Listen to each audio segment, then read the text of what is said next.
नमस्कार, मैं हूं दिव्या और आप देख रहे हैं आंखें न्यूज 24। आइए सबसे पहले नजर डालते हैं आज के मुख्य समाचारों पर। नमस्कार, मैं अमित और आप देख रहे हैं आंखें न्यूज 24। कांग्रेस नेता राहुल गांधी ने कई मौकों पर कहा है कि विरोध करना जनता का लोकतांत्रिक अधिकार होता है, तो वहीं नेताओं को चाहिए कि विरोध करने वालों की बातों को सुना जाए और उसका समाधान तलाशा जाए। वोटर अधिकार यात्रा को लेकर शनिवार को आरा पहुंचे राहुल गांधी में अपनी इन बातों को साकार करते दिखा दिया। दरअसल इनसे उनके विरोधी भी पूरी तरह से हैरान हो गए। राहुल गांधी का विरोध करने, उन्हें काला झंडा दिखाने जो लोग सड़क पर उतरे थे, राहुल गांधी ने न सिर्फ उन्हें गले लगाया, उनकी बातें सुनी, बल्कि उन्हें ट्रॉफी भी दिया। दरअसल मीडिया रिपोर्ट्स के अनुसार राहुल गांधी की वोटर अधिकार यात्रा आरा पहुंची तो कुछ युवक राहुल का विरोध जताते हुए काला झंडा दिखाकर उनके खिलाफ नारेबाजी करने लगे, लेकिन राहुल ने उनके विरोध का अनोखा जवाब दिया, जिससे विरोध करने वाले भी हाथप्रद हो गए। राहुल गांधी ने अचानक से अपनी गाड़ी उन युवाओं के सामने रोक दिया और विरोध जताने वाले युवकों को अपने पास बुलाने लगे। इस दौरान एक युवक उनके पास आया। राहुल गांधी के विनम्र भाव को देखकर विरोध जता रहा युवक पूरी तरह से हैरान हो गया। तो वहीं राहुल गांधी ने उसके विरोध का कारण जानना चाहा, तो वहीं राहुल गांधी उस युवक को टॉफी दी और फिर उसकी ओर प्यार भरा इशारा करते हुए अपने काफिले के साथ वहां से आगे बढ़ गए। राहुल गांधी के इस व्यवहार पर वहां मौजूद लोगों ने उन्हें राहुल के उस नारे के साकार होने की बातें कही कि नफरत के बाजार में मोहब्बत की दुकान खोलने निकले हैं। गौरतलब है कि वोटर अधिकार यात्रा का समापन 1 सितंबर को राजधानी पटना में होना है। बता दें कि उसके पहले यात्रा अपनी अंतिम पड़ाव की ओर है, जिसमें राहुल गांधी ने जनता के विरोध के लोकतांत्रिक अधिकारों का समर्थन भी किया और मोहब्बत की दुकान खोलने के अपने नारों को साकार भी किया।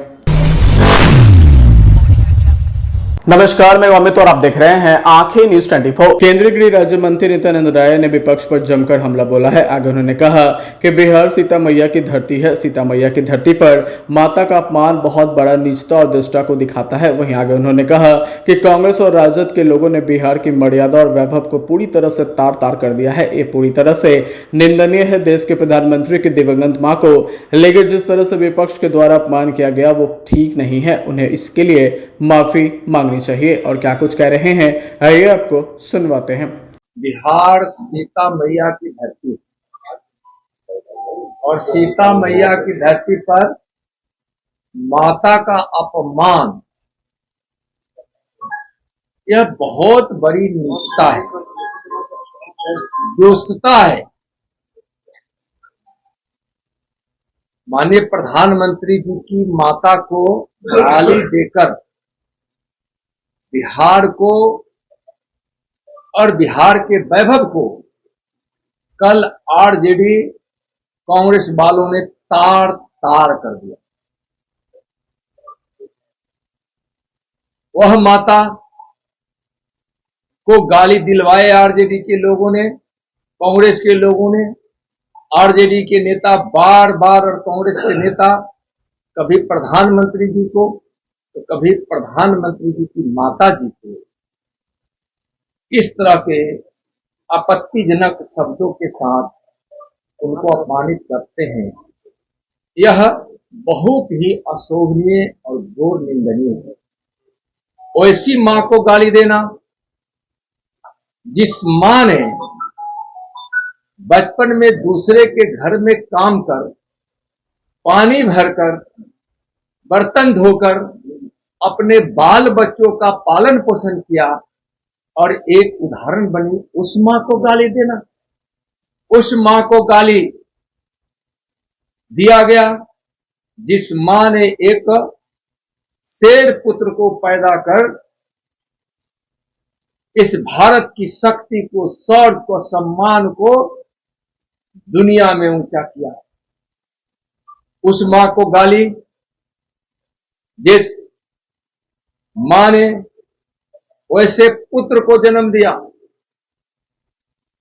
जो पुत्र यानी मोदी जी विवेकानंद की भविष्यवाणी को पूरा कर रहे हैं कि 21वीं सदी के भारत में कोई भूखा नहीं होगा, कोई बेबस, अनपढ़ और बेघर नहीं होगा, कोई अशिक्षित नहीं होगा।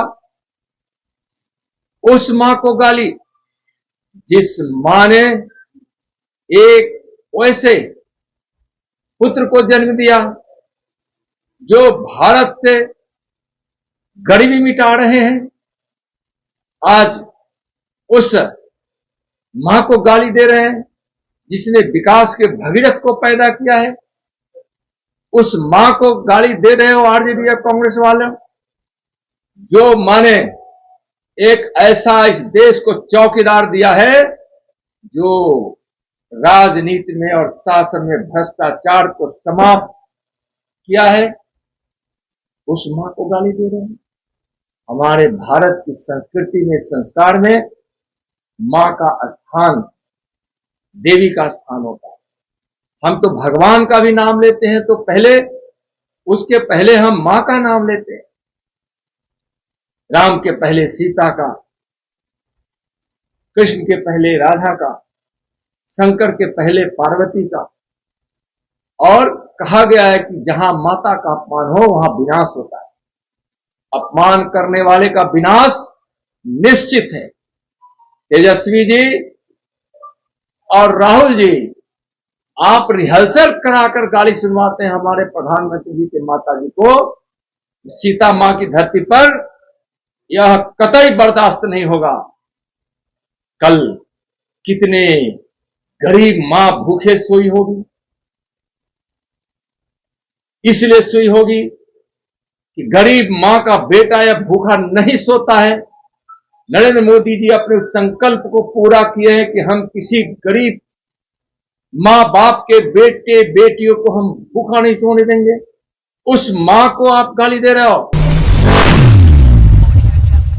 नमस्कार, मैं अमित और आप देख रहे हैं आंखें न्यूज 24। हिंदुस्तानी व मोर्चा के राष्ट्रीय अध्यक्ष व बिहार सरकार के वरिष्ठ मंत्री डॉक्टर संतोष सुमन ने कहा है कि देश के आर्थिक विकास की रफ्तार ने लोकसभा में विपक्ष के नेता राहुल गांधी सहित अमेरिकी राष्ट्रपति डोनाल्ड ट्रंप को करारा जवाब दिया। बता दें कि इस वित्त वर्ष की अप्रैल जून की पहली तिमाही में देश की जीडीपी 7.8% की दर से बढ़ी है, लेकिन जबकि थोड़े दिन पहले अमेरिकी राष्ट्रपति ने भारतीय अर्थव्यवस्था को डेड इकोनॉमी बताया था, तो वहीं डॉक्टर संतोष सुमन ने कहा है कि राष्ट्रीय सांख्यिकी कार्यालय यानी एसओ ने ताजा आंकड़े जारी कर बताया है कि भारत दुनिया की सबसे तेज बढ़ती अर्थव्यवस्था है और यह पिछली 5 तिमाही में सबसे तेज रफ्तार है। वहीं इससे पहले जनवरी से मार्च 2024 में जीडीपी दर 8.4% रही थी, जबकि पिछले वित्त वर्ष की चौथी तिमाही में यह 7.4% दर्ज की गई थी। उन्होंने कहा कि खास बात यह है कि आंकड़े रिजर्व बैंक के 6.5% से 5% के अनुमान से बहुत बेहतर है। जीडीपी के आंकड़े इसलिए भी अहम है क्योंकि अमेरिकी राष्ट्रपति डोनाल्ड ट्रंप ने हाल में भारत को मृत अर्थव्यवस्था बताया था। इसके बाद अमेरिका ने भारतीय आयात पर 50% टैरिफ भी लगाया है। तो वहीं डॉक्टर संतोष सुमन ने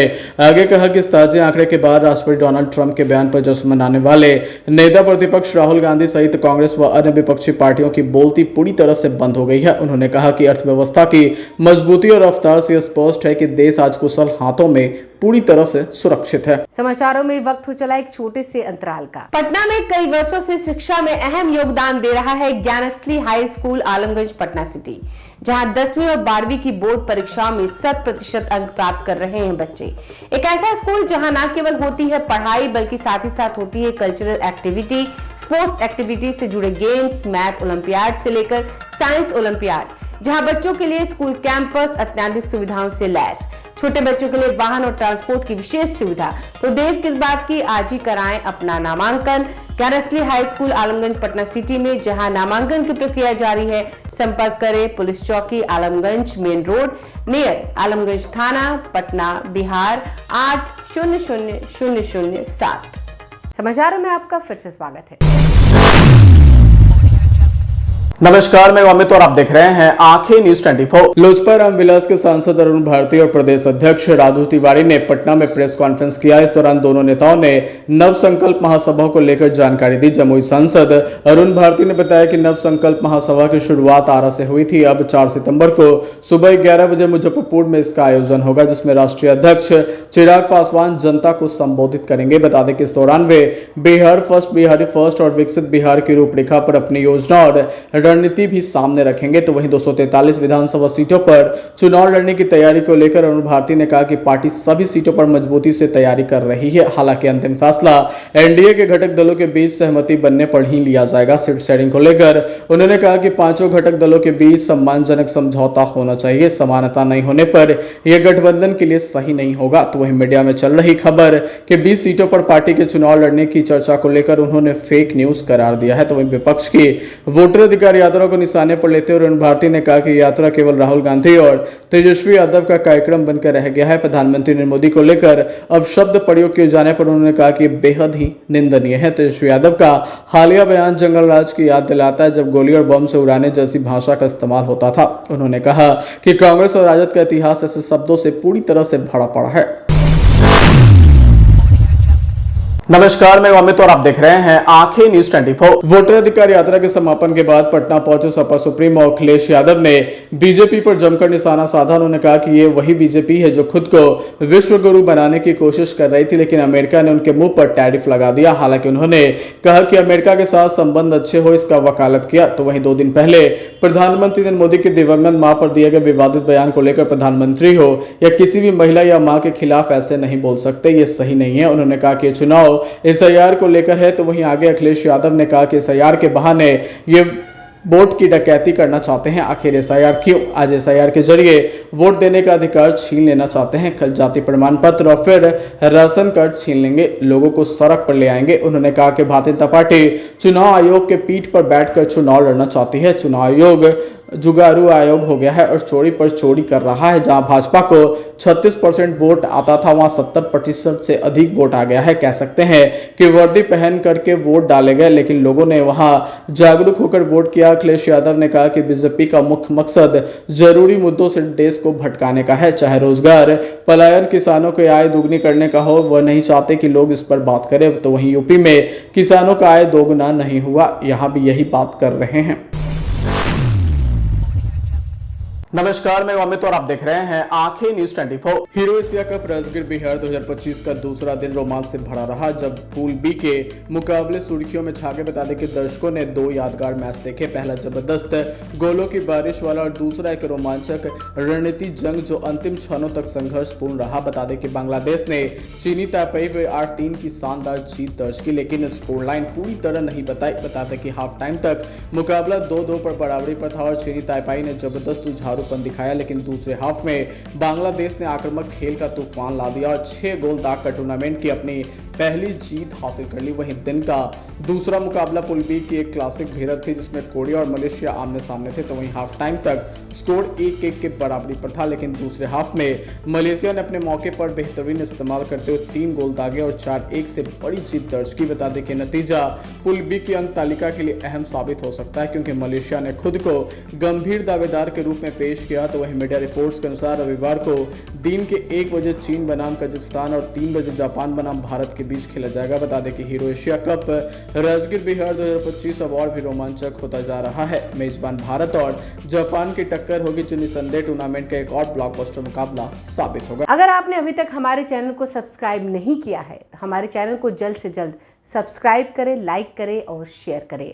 देश और दुनिया की तमाम खबरों को देखने के लिए लगातार देखते रहें आंखें न्यूज 24।